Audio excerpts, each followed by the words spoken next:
Welcome to our second presentation on credit, specifically consumer credit, among other types. And in this presentation, we'll discuss your credit report, how to get it, how is it built, how can you change it, and we'll discuss when things go wrong and how can we deal with that. So let's get started on slide 35 with your credit report.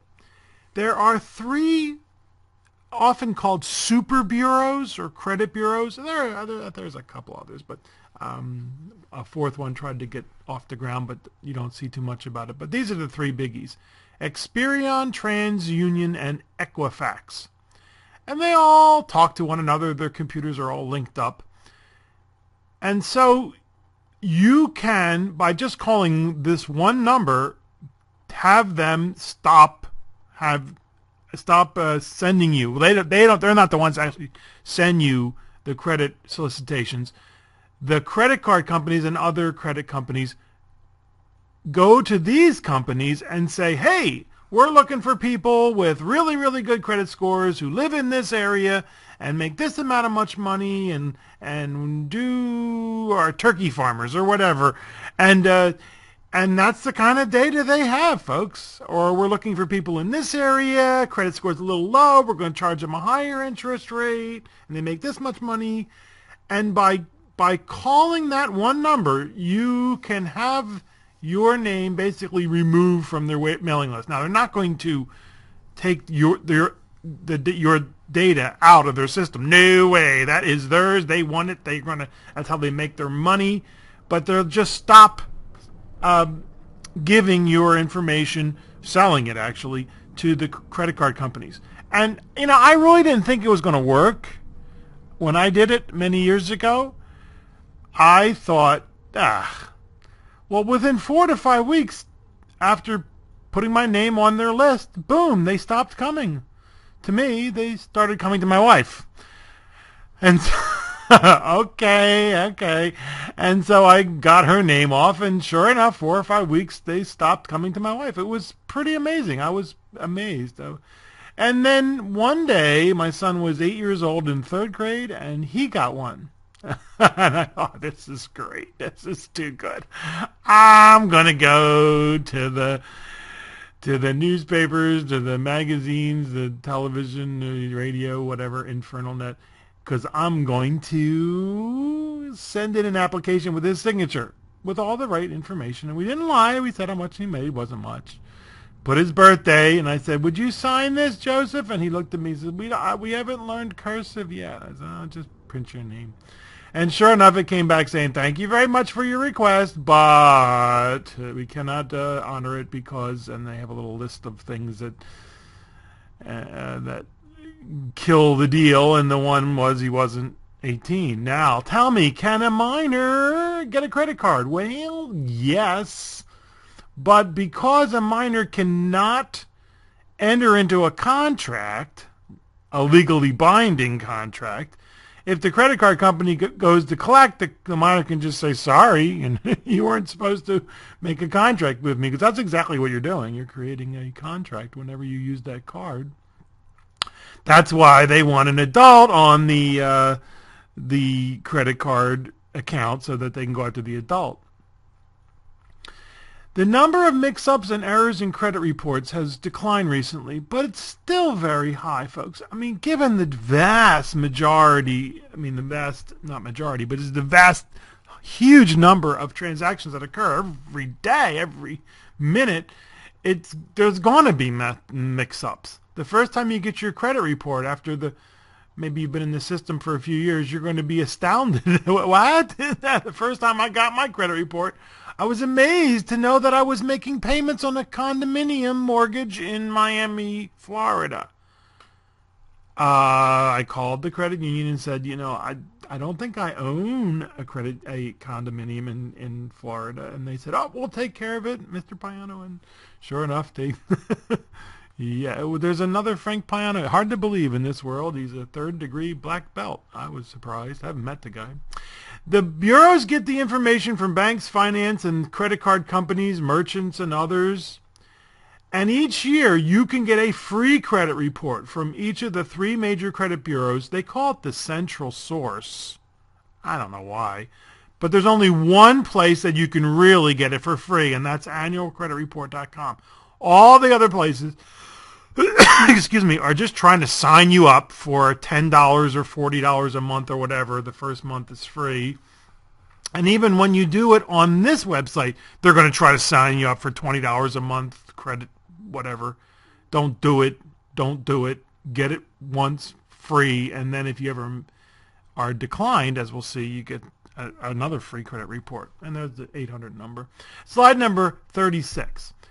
The 3 credit bureaus feed their data to a company called Fair Isaac. FICO, you might have seen my FICO, the FICO credit score. And they have an algorithm for generating a score that the credit card companies and other lenders use to measure your credit worthiness. Now, other companies, including the 3 super bureaus, have their own scores, but the most popular by far is Fair Isaac's FICOs. And they range from the upper 300s to the mid 800s. Generally, anything over 700 is excellent, folks. People will say, I've never missed a payment. How come I don't have 850? Well, you're not going to get 850, okay? You understand? It's just not going to happen. But if you have 740 or 750, and you can, if you've been making payments, don't miss any payments. They love homeowners. They love it if they try to figure out how much money you're making. Sometimes they know. And they know what you do. They know where you work. They know where you live. Then they'll give you a higher score. But anything over 700 is good. Once you get to around 600, your credit application is supposed to be manually reviewed. But that does not often happen. What I've found, and this is just from a small sampling of people, if you get yourself a secured credit card, which we discussed already, right, and make the payments within a year, you'll be at least 680. If you still just make the payments every month in full, you should be at least 680. Mid 500s or lower, you're considered a high risk. In fact, credit unions don't even want you. They just don't want you. Banks will take you, but they're going to charge you a whole lot more.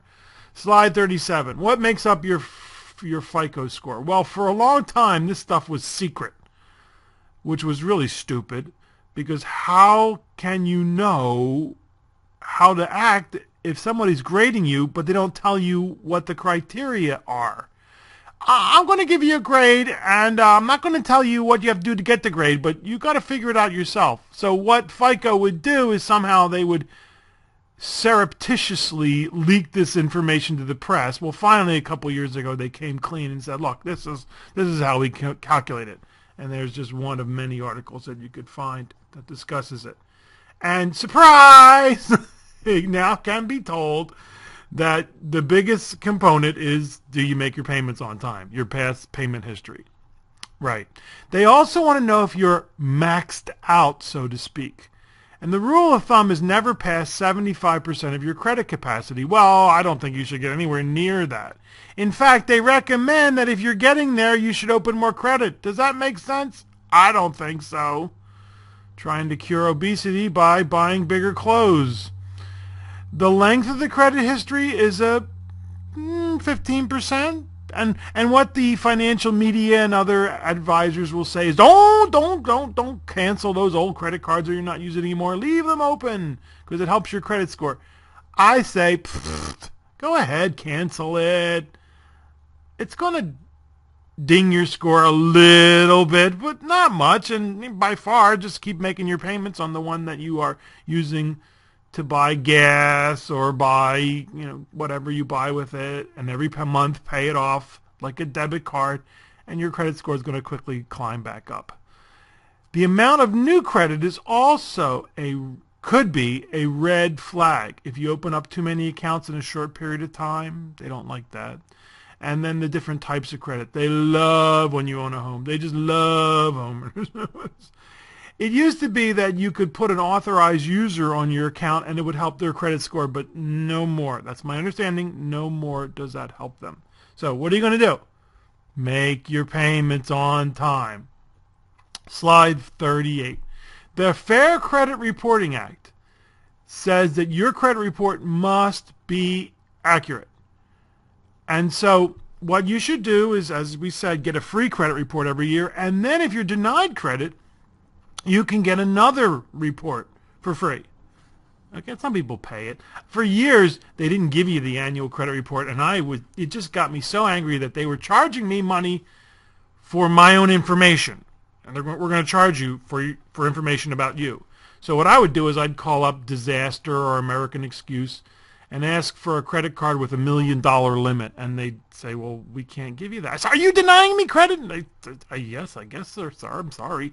Thank you very much. And then I'd call up the Super Bureau and say, give me my free credit report. I was just denied credit.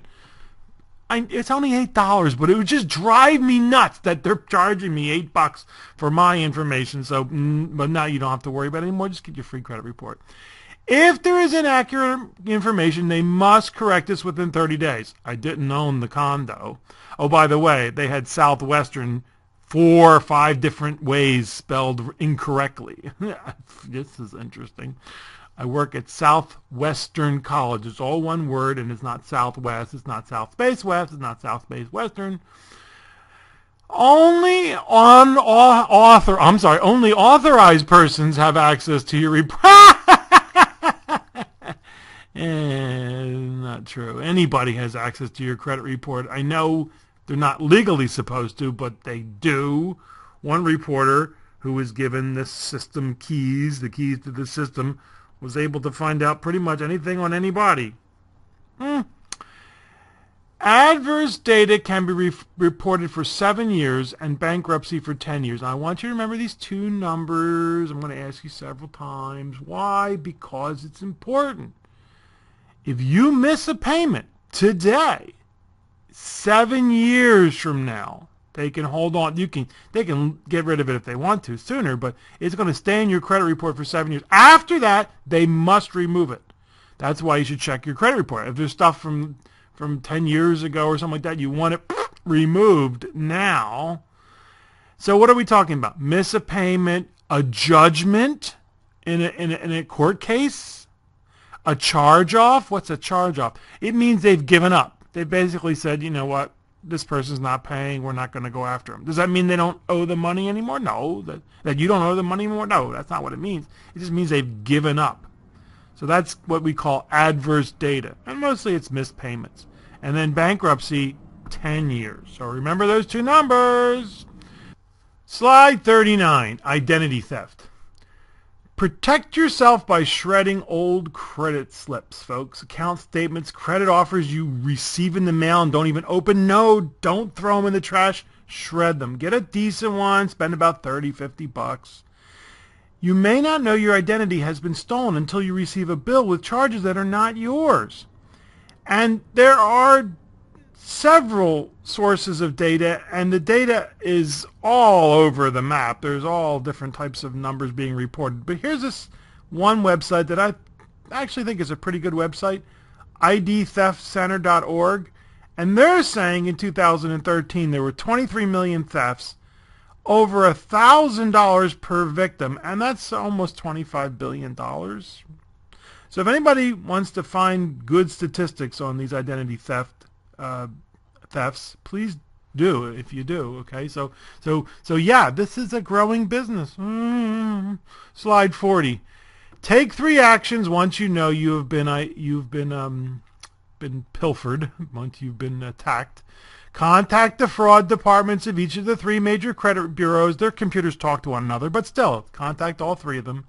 Contact the creditors for any accounts that have been tampered with or are opened illegally, and file a police report. Unless the credit card company or the bank or the credit, so we'll take care of it. We'll take care of it. Why do they want you to file a police report? Hang on a minute, I'll tell you why. As I said, I really like this one resource on the internet. So check these people out, idtheftcenter.org. They're not trying it. Well, I think they made a few advertisements, something like that, but they're not throwing things up trying to get you signed up for $10 and $20 a month. Why should you bother filing a police report? Well, let's take a look at slide number 41. because what are the sources of identity theft? 30% of them are security breaches at businesses themselves. So, somebody inside the business or the business itself is hacked. Consumers losing or having their wallets, checkbooks stolen, 30%. So you think it's all electronic. No, these are just, these are just common criminals. And then 15% are friends and family. Right.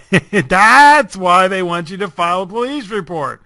Because you call them up and say, I didn't use my card in Vegas for $1,500. And they say, okay, fine, file a police report. Who did? Right. Your brother-in-law, the jerk.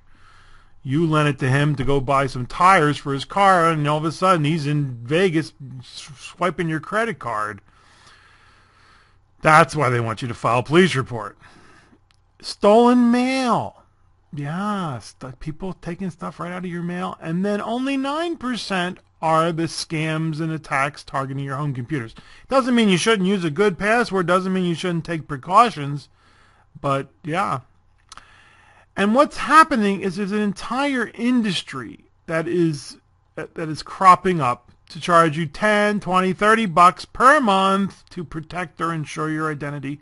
And virtually all the services that they offer can be done by you for free. And here are just some of them. The most important are freezing your credit and fraud alerts. Freezing your credit is the nuclear option, right? It's the atomic option. It's the all out. We just don't want any more credit opened in my name or our name, whatever. We stop it. So when a lender sends a request to the super bureaus or FICO, what's going to come back is, hey, this person does not want credit to be opened up in their name. If you've already been targeted in California, it's free. Otherwise, you got to pay the bureaus $10 per bureau to freeze them. And then if you want to unfreeze it, you have to pay them $10 to unfreeze it. So what a scam, huh? Fraud alerts. Fraud alerts are not as opaque. They're not as urgent and as strong as freezing your credit. What you're saying is, hey, I think we've been targeted, and you better do more diligence. You better go ask to see the person for whom you're trying to open the credit. We're talking to the lenders now. We're not talking to you. We're telling the lenders, make sure I am who you say I am. Right? I'm not trying to scam you because I think I've been targeted. That's a fraud alert. And there are other innovative protection methods, counterintelligence, analyzing transaction data, and many companies will do some or all of these services for a fee. And let's take a look at some of them. Trusted ID, LifeLock, $15 a month, $10 a month. Now, I like this one, LifeLock Ultimate. It must be better, right? $25 a month. Identity Secure, Identity Sweep. I have a funny feeling a couple of these companies are basically the same company, just using different names. And then My Public Info. This company goes through and tries to see what's being circulated about you. I think you could do that pretty easily yourself, couldn't you? Paying for protection. Makes you feel as though you're dealing with organized crime. And Consumer Reports is not too impressed with these companies. They debunk the hype over ID theft in one of their articles, and there's the link. I don't know about you folks, but I have no intention of paying somebody $10 or $15 or $25 a month to do this. But that's up to you. It's your money. Slide 44. What do the creditors look for? Well, they call them the 5 C's. Character is the most important. Do you pay your bills on time? Capacity. Can you repay the loan? Well, they're going to look at your cash flow. Right? You bring in your cash flow statement, they're going to be very impressed, but their computers do it all automatically. Capital, what are your assets and your net worth? You bring in your net worth statement. They'll be very impressed, but their computers do it automatically. And then collateral, part of the cash flow statement. What do you have of value that the lender can take if you do not repay? And the last one you really don't have any control over, that's the economic conditions that could affect your repayment of the loan. And we try to get people talking about who gets credit, who doesn't. Well, several years ago during the housing bubble, anybody who was breathing a warm body that could, so to speak, fog a mirror would get credit. And many people were saying this is not going to end well. Not a whole lot. A lot of others were saying, it's a new era, it's different this time. And it didn't end well. It did not end well. I knew it wasn't going to end well. My buddy and I were jumping up and down, screaming and hollering, this is not going to end well. Now, we didn't know when. I certainly didn't know when. I didn't think it was going to be anywhere near as bad as it turned out to be. My buddy, on the other hand, was saying, no, it's going to be far worse than anybody imagines. But he was too early. He started making bets, so to speak, against the economy in general and the housing market and the credit companies long before he should have, and he got hurt that way. So you can tell what's going to happen. You just can't tell when often. Kind of like a Greek tragedy.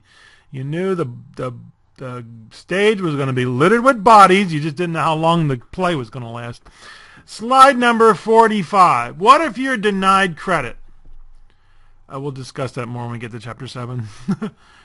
the Greek tragedy, the housing crisis. What if you're denied credit? Ask the creditor to clarify the specific reason for the denial of credit. Check your credit report. Remember, it's free if you're denied credit. Apply to other creditors with different standards. Take steps to improve your credit worthiness. And you have the right to provide a 100-word explanation in your file. For example, you were out 2 or 3 months with an extended illness, Achilles heel or whatever, and you couldn't work. And there, sure enough, there the payments you missed. I'm sorry, you called them up. I said, I'm out of work. I'm going to be missing the payments. And then they see once you're back in work, you're making payments again. And so it's not a silver bullet, so to speak. It's not a panacea. It's not a magic elixir. But at least they can see that, yeah, this person is normally a good credit risk, but these things happen. Slide 46. The majority of credit applications are now electronically pre-screened. If your FICO score is below approximately 600, the application is supposed to be reviewed by a human. But in practice, the credit company often simply rejects the application entirely. Sorry, we don't want you. Especially credit unions are notorious for this. Or automatically sends the application to their subprime department. That doesn't sound good, does it? Subprime. Right, that means they're going to charge you a higher interest rate. Unfortunately, one account in default, charged off, whatever, you haven't made the payments in 6 months, can put your score in the low 500s. The moral of the story is check your credit files before you apply for data, get rid of any erroneous data, and start making your payments on time. Slide 47. Do not fall for, we will repair your credit 100% satisfaction guaranteed. Folks, anything legitimate that these people can do for you, you can do for yourself for free. Anything illegitimate that they suggest is either illegal or it's just not going to work. They'll say, oh, change your name. The banks don't care. They look at your social security number. Oh, use somebody else. Wait a minute. Right. Don't fall for these scams. We'll take $1,500 and we'll repair your credit. They're not going to do anything that you can't do for yourself. Slide 48. Oh, let's take a look at some credit card applications. Well, this is a separate presentation that right now we would go in the face-to-face class, but it's a separate presentation for you. You'll see it on the website. Slide 48. How long will it take? Let's want to make sure, folks. How long can adverse data, late payments, charge-offs, judgments be reported on your credit report? 3, 5, 7, or 10 years? 7 years. And how long can a bankruptcy be reported on your credit report? 3, 5, 7, or 10 years? 10 years. Now look, don't forget these two numbers, okay? Because I'm going to ask you on the test at least once or twice. And it's bad for my self-esteem. I don't know. Please learn these two numbers. Because you're the expert now, right? Yes, your family's going to be coming to you for help. Slide number 50. Avoiding and correcting credit mistakes. The Fair Credit Billing Act says that you should notify the creditor of an error within 60 days. You can call them up or you can do it online now. They're supposed to respond within 30 days, and they have 90 days to resolve the problem or tell you why they think the bill is correct. It's not supposed to affect your credit rating while in dispute. Now, I've had people tell me that, oh, here's what you do. Oh, you missed a payment 3 years ago. Call them up and tell them you didn't miss that payment. Well, I don't know if it's going to work or not. It's not right. It's not something you should do. You're not under oath, so you're technically not lying under oath, which is illegal. But it's not the right thing to do, and I don't even know if it's going to work or not. Their computers are pretty darn sophisticated, folks. So, but that's what people have told me. Take it for what it's worth. Now, this is something I've never done, but other people have told me that you can do it. If you are giving a shoddy good, or, for example, you buy something over the internet and never receive it, you can actually call the credit card company, you pay with a credit card, and tell them, and they will withhold the payment to the vendor. I don't know. I've never tried it. Other people have said it worked, but deal with reputable vendors, please. Slide 50. Oh, 7 years. What's the significance? 7 years? Not 7 years. Bad luck. Charge-offs, judgments, bad missed payments, and 52, 10, right? Bankruptcy. Okay. 53. Complaining about consumer credit. Well, first try to solve the problem directly with the creditor.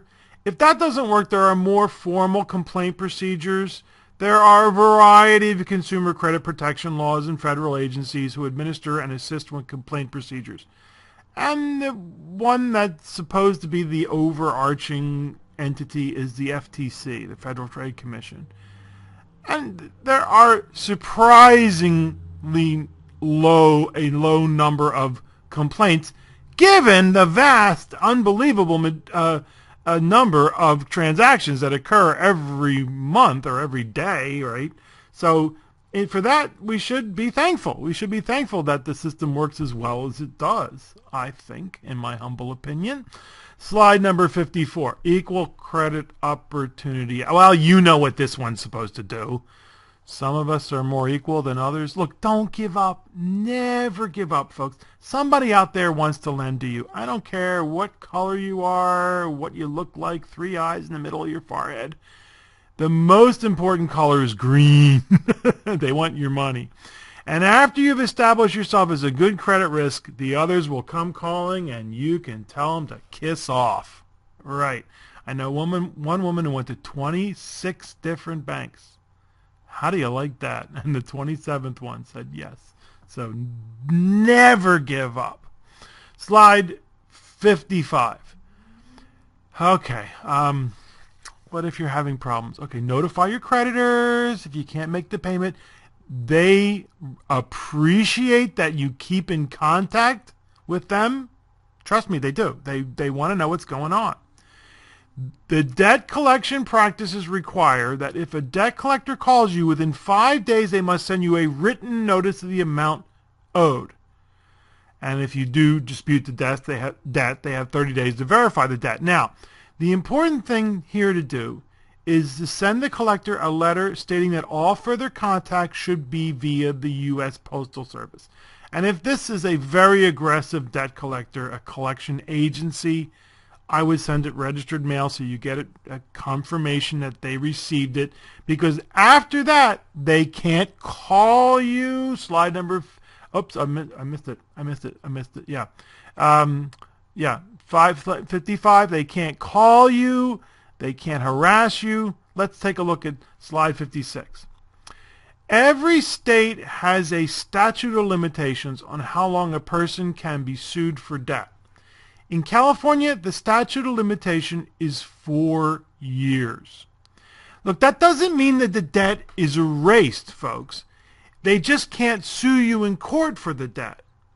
But they'll still try. They'll still try to take you to court, and it's up to you to show the court that the statute of limitations is passed. The debt becomes what is called time barred. That doesn't mean the debt is erased. And if you pay any part of the debt, no matter how small, or acknowledge that the debt is yours, the statute of limitation clock can start all over again. So some people will say, well, the statute of limitations is gone, I don't owe the debt. That's not true. They just can't sue you for that. And it has nothing to do with those 7 and 10-year credit reporting limits. That nothing to do with that. So do understand this. It doesn't mean you should try to weasel out of the debt. It depends on your situation. I personally believe you should pay your debts. I think most people believe somebody else should pay their debts.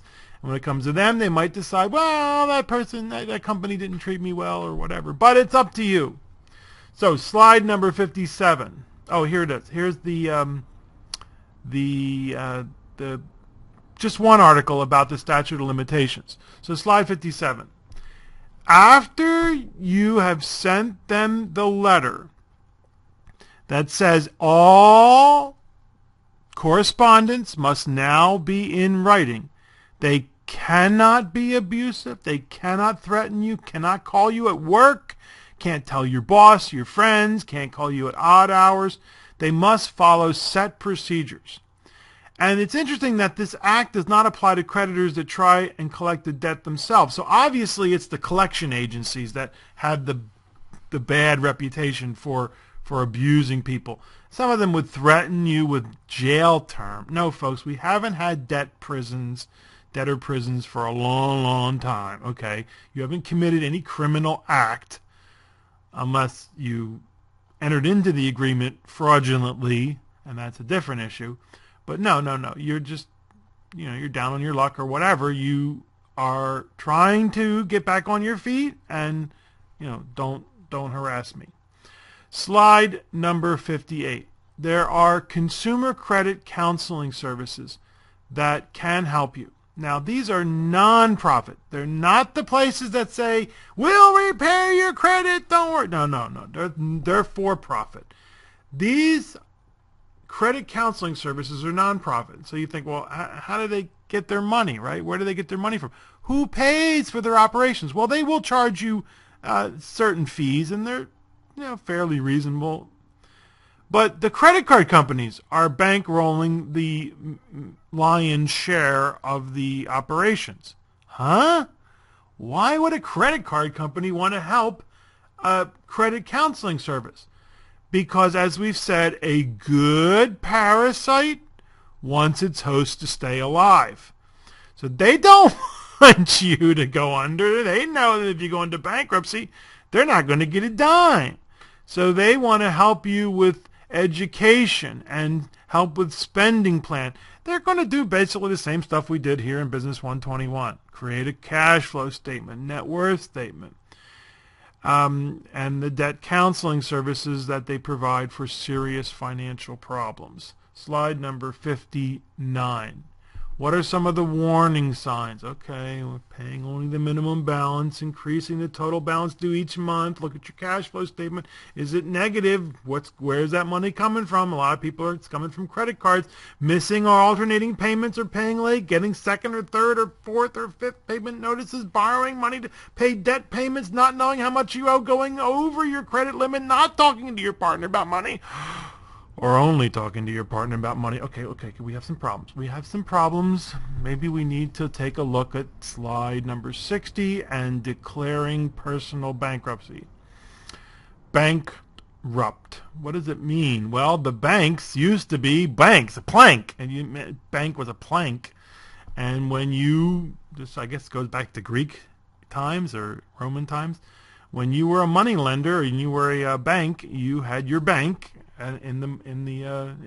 square, and when you were bankrupt, they would come and destroy your bank. They would break it in two. So it was designed as a last resort, but has become an acceptable tool of credit management. Yeah, for some people. And it was abused.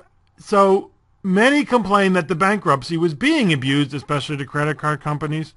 They pushed through legislation in 2005 that made it harder to declare bankruptcy, and the resulting backlash, because when people realized that it was the banks, the credit card companies, basically that wrote this legislation, they basically came up onto the Capitol Hill and wrote it for the Congress people.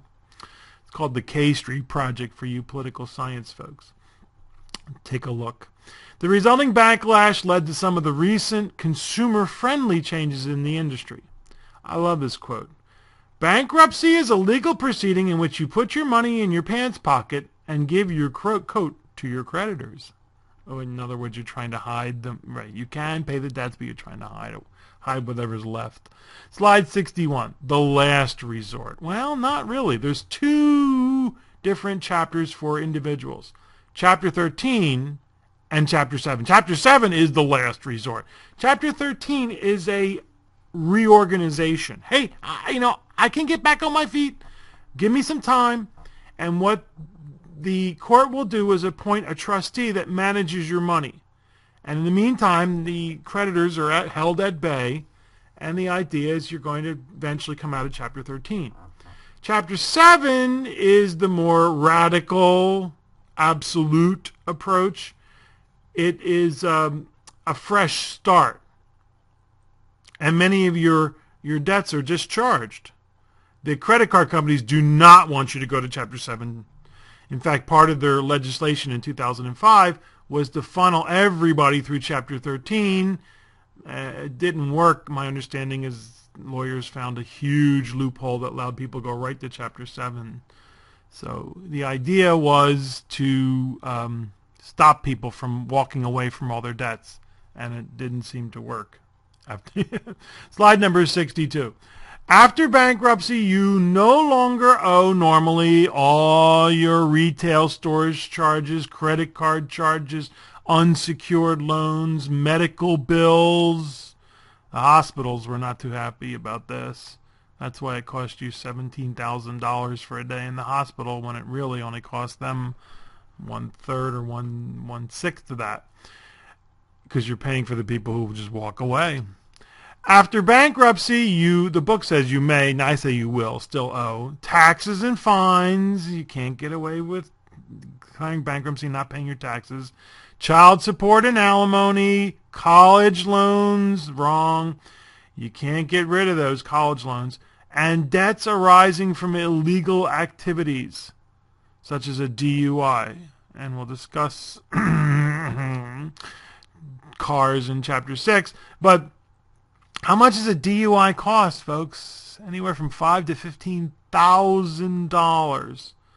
So even if you don't care about anybody else and you don't care if you're going to run over somebody and kill them, it's not your problem, right? You have airbags. At least think about the fact that you're going to be out $10,000 to $15,000 if you get a DUI. I don't know. How do you stop people from drinking and driving? I don't know. We've made some progress, but they're still doing it. Slide 63. Should you consult a lawyer before going into bankruptcy? Well, only if you believe it is okay not to consult a doctor and instead decide to take out your appendix by yourself. Oh, I thought once on TV you cut over here and then kind of... No, don't do it, folks. Don't do it. There are books and CDs and DVDs to show you how to do it. Don't do it. Find a good lawyer, by the way. And the lawyers aren't stupid. They want to be paid up front.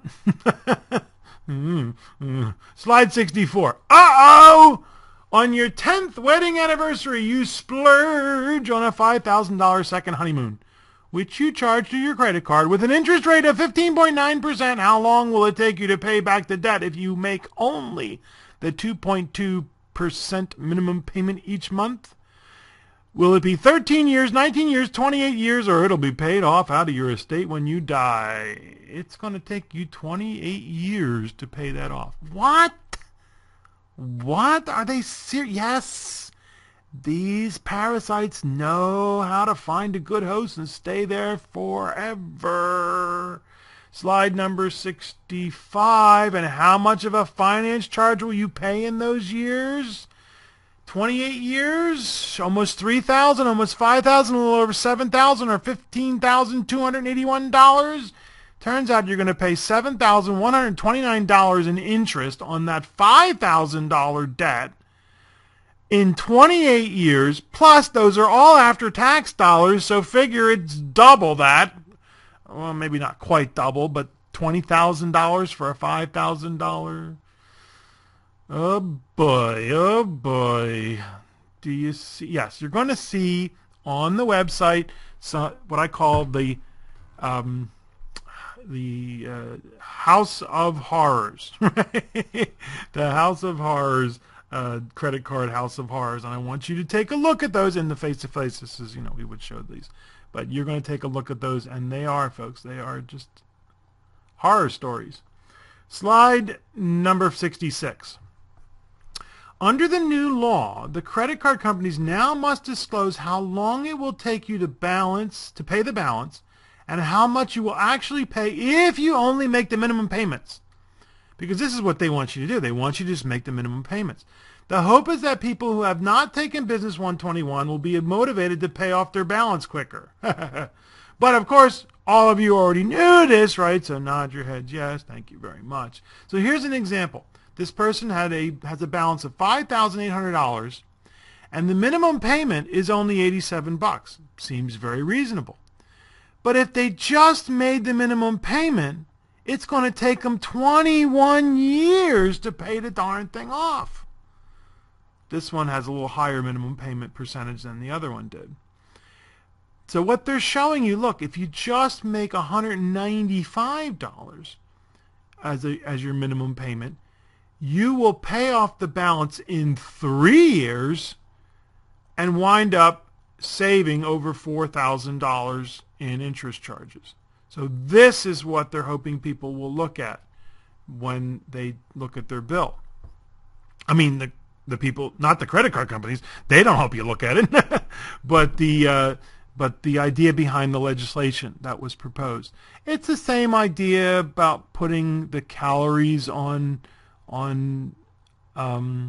menus and limiting the size of these sugar drinks. And there are people who come back and say, this is the nanny state, this is ridiculous, this shouldn't be allowed, this shouldn't be required of restaurants and credit card companies, you're supposed to take care of yourself. And it's those same people who complain about people who are going through bankruptcy court because they're totally overwhelmed by debts, and the same people who complain about going to the hospital, complaining about people using up all the health care dollars on diabetes. You see, you can't have it both ways, folks. Complain about one or the other, but don't complain about both. I tend to be in the more nanny state category because it affects all of us. We're all in this together, like it or not. You might hate the other side and say nasty things about them and hope they'll all disappear, but they're not going to disappear. We're all in this together, and it affects us all when people make really bad choices and walk away from their debts. It means all of us are paying that debt, literally, in a very real sense. You might say, stick it to the credit card companies. Well, no, folks. It doesn't work that way. All of us wind up paying that in whatever, it's higher fees for everybody. And the same thing is true for healthcare. Diabetes, which we'll see when we get to Chapter 9, is in epidemic proportions, and it costs us all. So I'm in the more nanny state camp, because whatever we can do to make all of us healthier and all of us make better financial decisions affects and benefits all of us. Okay, off my soapbox. Slide number 67. The bottom line on credit, you know what I'm going to say, right? Make love, not loans. Right. It's not the American way, but it's becoming more and more the American way, I hope. I think Business 121 will infiltrate and subvert the American culture of I want some more things, please. And speaking of which, that's our next chapter, consumerism. See you in chapter 6.